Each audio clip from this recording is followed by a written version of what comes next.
शाकाहारी लोग ध्यान दें, विटामिन B12 की कमी ऐसे होगा पूरा। क्या आपको हर वक्त थकान रहती है? थोड़ा सा चलने पर आपका पैर भारी होने लगती है?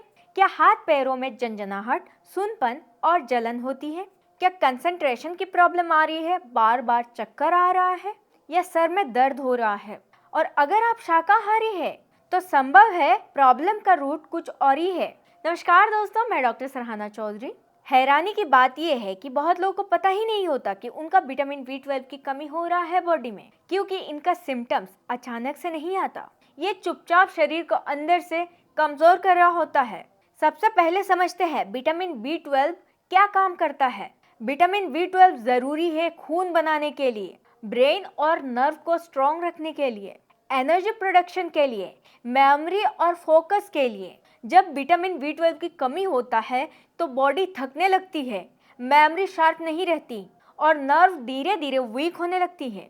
विटामिन B12 डेफिशिएंसी का कॉमन सिम्टम्स जानिए। हर वक्त थकान, सांस फूलना, चक्कर आना, हाथ पैर में जलन और झंझनाहट, मुंह में छाला, कंस्टिपेशन का दिक्कत, एंजाइटी और लो मूड का प्रॉब्लम, यादें कमजोर होना।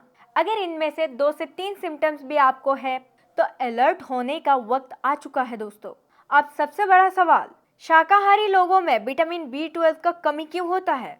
क्योंकि विटामिन B12 का प्राइमरी नेचुरल सोर्स होता है नॉन वेज। शाकाहारी लोग या तो गलत डाइट लेते हैं या फिर उनको पता ही नहीं होता सही तरीका।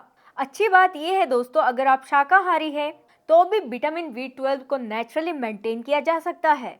आप ध्यान से सुनिए और इसको नोट डाउन भी कर सकते हैं कि शाकाहारी लोगों को क्या खाना चाहिए जिससे हमारा बॉडी में विटामिन B12 की कमी ना हो। नंबर 1, मिल्क और मिल्क प्रोडक्ट्स। दूध, दही, पनीर, छाछ, ये सब विटामिन B12 का अच्छी सोर्स है। रोज 1 या 2 ग्लास दूध पीजिए। नंबर 2, फ्रेश होममेड दही। फ्रेश दही हमारे गट हेल्थ को अच्छा करता है और B12 के एब्जॉर्प्शन में मदद करता है। मार्केट का फ्लेवर्ड दही से बचे। नंबर 3, पनीर। प्रोटीन के साथ साथ विटामिन B12 भी देता है, लेकिन थोड़ा सा मात्रा में डेली पनीर अपने डाइट में शामिल करें, ज्यादा नहीं। नंबर 4, स्प्राउटेड दाल।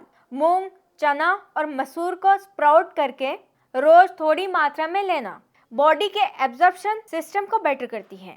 नंबर 5, पालक, चुकंदर, गाजर। ये विटामिन B12 डायरेक्टली नहीं देता, लेकिन खून को स्ट्रॉन्ग करता है और विटामिन B12 का इफेक्ट को सपोर्ट करता है। एक बहुत ज़रूरी बात समझिए, सिर्फ खाना काफ़ी नहीं होता। अगर डाइजेशन वीक है तो विटामिन B12 अब्जॉर्ब ही नहीं होगा। इसीलिए ओवर ईटिंग से बचें, जंक फूड कम खाएं, रात को हैवी और लेट डिनर से बचें, रोज अच्छी मात्रा में पानी पिए। कब सप्लीमेंट ज़रूरी है? अगर सिम्टम्स बहुत ज़्यादा हो, ब्लड टेस्ट में विटामिन B12 की कमी बहुत ज़्यादा हो या नर्व सिम्टम्स शुरू हो गया हो तो डॉक्टर की सलाह लें। जो सप्लीमेंट आपको देंगे वही आपको लेना है। खुद से कभी भी इंजेक्शन या कैप्सूल कभी शुरू ना करें। शाकाहारी होना कोई प्रॉब्लम नहीं है, प्रॉब्लम तब होती है जब आपको सही नॉलेज ना हो।